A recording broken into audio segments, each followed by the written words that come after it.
Kimber with Ben Cousins, 6 to 9 weekdays.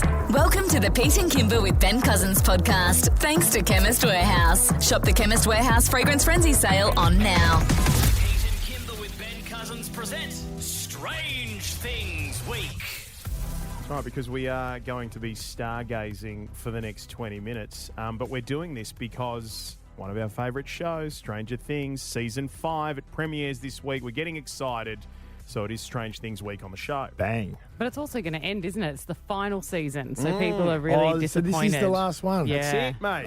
That's it. So to kick off Strange Things Week, 131060, have you had a UFO encounter? Now, we over have to you. done this on the show before, and we've heard some amazing things. I actually saw something with my partner about 6 months ago. And Oh, you've kept this under wraps? we don't know what it was. I still don't know what it was. We tried to film it on our phone because it went for ages. It wasn't like a blip on the radar. It took 2 seconds. We were at Lancelin and we were just looking out at the sky at night and we saw this long line of dots following each other. Now, before you say it's Starlink, it's not.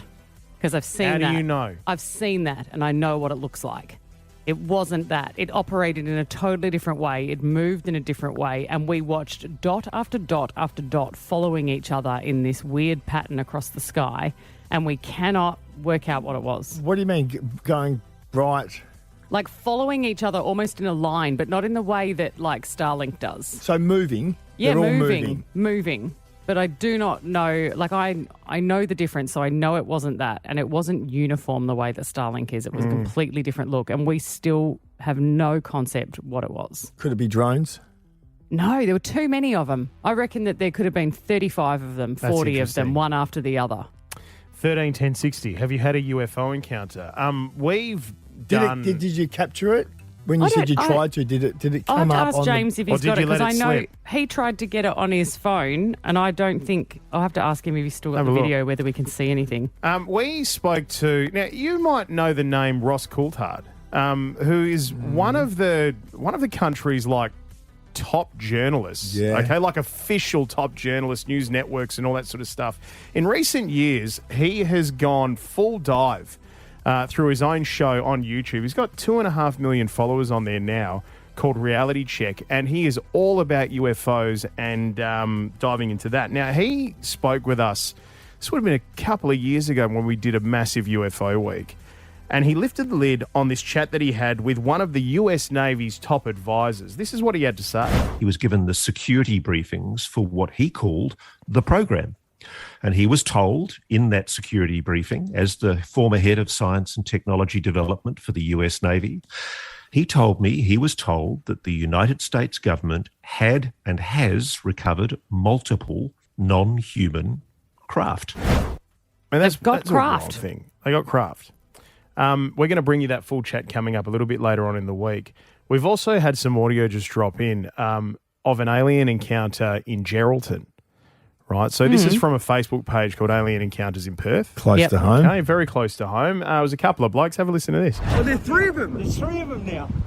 I said, Brad, can you see that star up there? It's not looking right. It was just like the flicker of it. Yeah, Bright it was. you know, I said, yeah. let's cruise down to the beach and we'll have a look. In and front of the lighthouse there, I was like... see what's in the car going park, down. Yeah. Oh, my God. That's amazing. Look at that, Sean. Wow. I'll get that all on footage too. We've been getting reports from basically all over the Midwest, and so we've had reports as far east as Laverton, from Mount Magnet, Kew. Then you start getting reports, no, it's over in on the coast as well. So it's very, very confusing. Look at each other. Look how quick they're moving. Not moving quick at all. Dad, they're moving quicker than stopping. Look. I don't think we need to say any more. I think we need to come back and get to the calls because we're flooded. Yeah, we've got so many calls from people saying they've seen something. It's Pete and Kimber with Ben Cousins. Pete and Kimber with Ben Cousins present Strange Things Week. So plenty of amazing interviews and stuff coming your way over the course of this week. But right now we're getting into your UFO encounters to kick things off because, of course, Stranger Things is on Netflix, the final season, Season 5, on Thursday. So we're diving into the stranger things of life. For us city slickers, when we go to the country, but doesn't it? The skies do open up where you realise there's so much more happening than we often realise. Oh yeah, you'll see something every time. I'm sure. We're stacked here. Hazel, what did you see? It was actually insane because we were outside hanging the washing up. It was about 10 o'clock at night, and we saw these two, beings just hovering above our house, probably about 20 metres away. But they were just sitting there for a good half an hour, and we were like trying to see if they were like helicopters or planes. And then all of a sudden, my daughter runs inside quickly. She's like, "I'm going to go get my camera," and I was like, "You're going to be too like it's going to go away." She came back just before she came back out. It like shot up straight into the air. It was like blue and like a green color, and it just vanished. Like it just zoom. I was like, "What the actual?" Wow. Right? You can't explain it. There's nothing you can do except go, "I know, I saw that." Exactly. Well, it's like us when we did the ghost hunting. Yeah. Like if you've seen it, you've seen it. That's the only thing. Emily, talk to us about your UFO encounter. Good morning. So I live in the suburbs. I'm not out in the country or anything. It was probably about 8 o'clock in the morning. I was walking the dog. Just happened to look up in the sky. Wasn't that high from me. Now, I'm no good with metres, but I'd say maybe 20 or 30 metres above me. It was like a weird outline of like a rectangle that you could kind of see through. Didn't have a definitive colour. And I just kept looking at it thinking, I can't believe that I'm seeing that. Is that in my imagination? Didn't have my phone on me, unfortunately. But, yeah, was there for a good 5 minutes or so. Sort of seemed to have circles on the end. It's really weird to explain. Kept looking at it, and then all of a sudden it just disappeared in front of my eyes. Don't you just wish you had your phone? How many times we hear that I didn't have my camera on me? Like, But don't you just also wish you you can't. did? It just doesn't capture it, right? Like Yeah, you true. try, and it's like trying to take a photo of the moon. I mean, the moon is enormous, and you still can't get it. Correct. Yeah. Every time. Have you far away. Have you guys done the late night wheat belt drive at all? No. Like, so I've done it. You probably would have done it once or twice, Benny. Scott's done it, and you say that you were followed by something, Scott. Tell us what happened. Oh, yeah, we were on a motorbike between Meckering and Darren, so out in the wheat belt, and it was night time. We were coming back from Meckering, and we saw this light off in the, distance, and then it came right up to us to within sort of 40 to 50 metres of us, and then it was following us. So we stopped because we thought it might have been a helicopter, and it was actually out there. There's no noise, so all you could hear was the motorbike turned off and this light. We thought it may have been a helicopter, but there was no noise. And then so we kind of freaked out back on the motorbike and drove about 30 Ks back to Darren, and it actually followed us all the way, getting closer, and then it followed us into town. So I went and woke up my sister, and she came outside and had a look, and it was still there. Oh. What was it doing, just hovering there? Any idea what sort of distance from you? It would have, to start off with, it was about, sort of 100 metres, and then it came right up to, I'd say, about 30 to 40 metres. Yeah. And it followed us, and it followed us all the way down. And, like we were doing 110 on a motorbike. How and it just high in the sat there. sky is it? Probably 20, 30 metres. Okay, and it was flashing towards the ground. Now, this is pre-drone and pre-mobile phone. Just as mobile phones were coming in, so sort of mid-90s. Yeah. And, it made no noise whatsoever. None. And it followed us that distance. Was it all a the way big back light? into Was town. it a big bright light? Like, It looked like somebody just shining a floodlight on you. Yeah, gotcha. Yeah. Scott, Wow. do people think that it's a bit weird that you saw that? Do they trust you, or do you just go, "I've seen it now, and that's all I have to accept that it was too weird for me to explain"?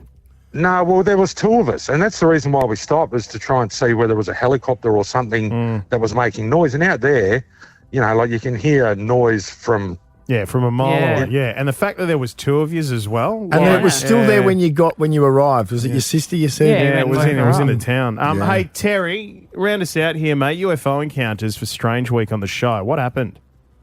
We were up at, this was a fair while ago, we were up at the spot in Yanchep to go surfing. So we always used to get up there late at night and sleep in the cars and get up early. So it was the middle of the night, and I was there with my girlfriend. and love was in the air, so to speak. And of course, everyone was around. So we decided to go up into the sand dunes. I don't know if you've ever been up to Spot, but so we went up into the sand dunes and, looking at the stars and all of a sudden there was just this bright light and it was quite small, tennis ball size to start with. And it just got bigger and bigger and closer. And I said, Mandy, check this out. And she looked up, and as she looked up, it just came to a halt. And I'm curious, and I look, and it's just getting closer and closer and closer, and it just stops again, man. And I swear to God, we were terrified. Well, I was probably more terrified, and I just said, let's forget it. So we just rushed back down. God, it must have been scary, Terry. Yeah. Tools down. Regroup. It's Pete and Kimber with Ben Cousins. Now, do we all promise to be nice to each other before we get into this? Bit late for that. All right, well, then let's dive in. It's Masters Milk Carton Regatta. All right, so the Masters Milk Carton Regatta was on Saturday. It was a massive day. A big thank you to those of you. Celebrating 100 years of Masters. It was a big deal. Thanks for turning out. Honestly, there is nothing like being in that water, getting ready for the big race, and then looking up and seeing just thousands of people lining the shores, sitting on the rocks, on the bridge from the breakwater to the other side. It was stacked, and we thank you so much for being there. It was a great day, and we had 30 boats participating, all made out of milk cartons, where teams and families had worked so hard throughout the year to create these brilliant vessels. They did go to great lengths. And the designs are getting better every year, Amazing. the effort that they put in, and it just puts a show on for everybody who's there. Big shout out to the Truan family who've been a part of this for generations. Yes. Like even in the 90s, they were building boats and they won the first prize, which was $5,000. They got voted best boat build, and it was the Transformer Bumblebee. And it actually transformed. It was an upright robot on the beach, and then they transform it into the Corvette and such a deserving win. Every year mate. they build an exceptional boat, and this is the first year they've unbelievably won it. I thought they've deserved it almost every year, really. Yeah. All right. And then we had a celebrity race. That old thing. Where it got dirty. So, look, It didn't get. It started. It took all of about a second and a half of the race. What are you talking about? 1.5 seconds into the race, I met foul play. Let me vessel. explain, right? So we're going to play the audio. Kimber. Yeah. A bit longer for Kimber, but waited until halfway through the race with both of us. Let's just say that. I told you I was coming for you. Yeah. So Lockie Gilbert, who was in your boat, Ben, a month ago I'd called him and said, hey, I want you in my boat. He said, sorry, I'm busy. And then a week out from the event, you're like, hey, mate, can you come in the boat? And then he's like, yeah, no, here It turned out he was busy. He was already in Ben's boat. No, he wasn't already in Ben's boat. I'd got to him a lot earlier. So anyway, Pete waited 12 seconds for the race to start and then jumped straight on Lockie and tried to sabotage him. This is how it went down. Let's have a listen. Oh, there's been hijinks already. Pete Corelli has pushed Lockie Gilbert into the water. That is dirty tactics right now. Team Kimber is in the lead. So Emily Prestige, Angela Sun, and Kimber Cahill on That their was team. assault. Radio Gaga is clearly in the lead. And then in second place is Team Pete and Team Ben Cousins. Team Pete, it is a star-studded team of Matt Tinney from Sunrise and Sherry Lee Biggs from Channel 9. Straight for the second pylon. But what I will say is Ben Cousins' team, the Pirates of Benzance, is really closing in. the middle of them. That is Lockie Gilbert, Brooke McIntosh, and Ben Cousins. They're now all grouping together as they make their way to the halfway line. There is a milk carton boat traffic jam. And Peter Corelli are in the lead. They are powering home. But Team Kimber and Team Ben very close behind. This is going to be a tight race. Team Ben is coming home strong. This might be a photo finish. What's going to happen? It is so neck and neck right now, but I think the winner is Team Pete. Playing a winning song for Team Pete.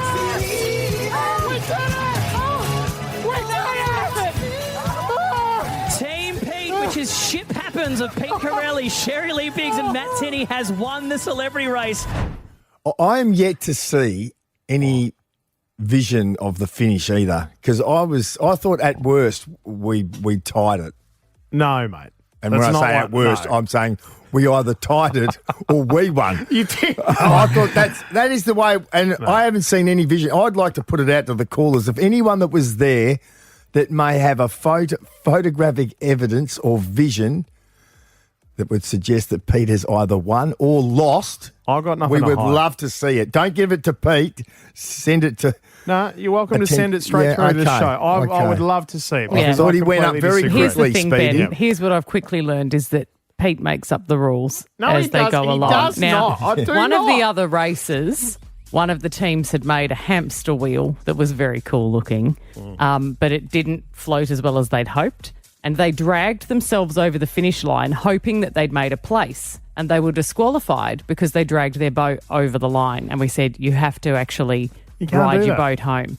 But halfway through our celebrity race, Matt Tinney jumped out of the boat, hauled Pete's boat around the pylon, No, he pushed didn't. my boat out of the way. I saw that. He did not. Pushed us girls backwards. He did not. Wow. No, That was more he was, foul play. You're calling me a liar, No, Pete. I'm You're not calling me a liar. I'm not calling you a liar. Well, if he didn't, You're then who did? You are massaging the truth. He was on the other side of the boat. He was on the other side of the boat. I'm How not can going you to have drag the us around the argument. pylon? You take the win, and you can be whoever your team want to be, and that's how you want to play the game. You can. I think it should I be. don't play I that still way. think it should be stripped. It's not going to get stripped. How about you two and your little text message Ben exchange after texted the me race? after the race and said, I think there's only one solution here. You and I need to get back in a boat for next year. Now, allow me to just jump in before this little thing happens right between the two of you. Have you told him yet about your little... No, it's the third pylon thing. Have you Oh, there you was mentioned that. Lockie asked me at the start of the race, so we go to the third pylon, yeah? And I went, yeah. Well, But, you that know. explains Lockie, but I did get rattled a little bit by your attack at the start of the race. I wasn't counting. It was my boat. I wasn't counting the pylons like I should have been. I knew it was the second one, but we just saw straight past it. That's the other thing that I'm finding hard to get over is the fact that I'll tell you what. our vessel was clearly the fastest vessel on the on no the question. water. Yeah. No, You guys we had were in our your hurry. biceps. But we went way too far, and then we roared home. Yeah.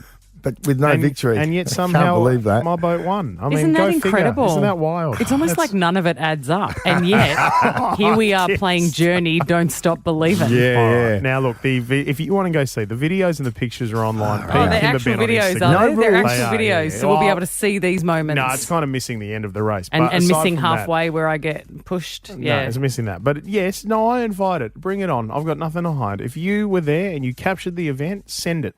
We'd like to see I the can't finish wait. line. Yeah, All any right. evidence. And then bring on next year, mate. Yeah. Oh, there's going to be so much feeling in next year. I can't wait. Pete and Kimber with Ben Cousins, 6 to 9 weekdays. Thanks for listening to the Pete and Kimber with Ben Cousins podcast for Chemist Warehouse. It's big. It's crazy. It's the Chemist Warehouse Fragrance Frenzy Sale. Your favourite big brand fragrances are on sale now at Chemist Warehouse. Don't miss out. Shop in-store or online.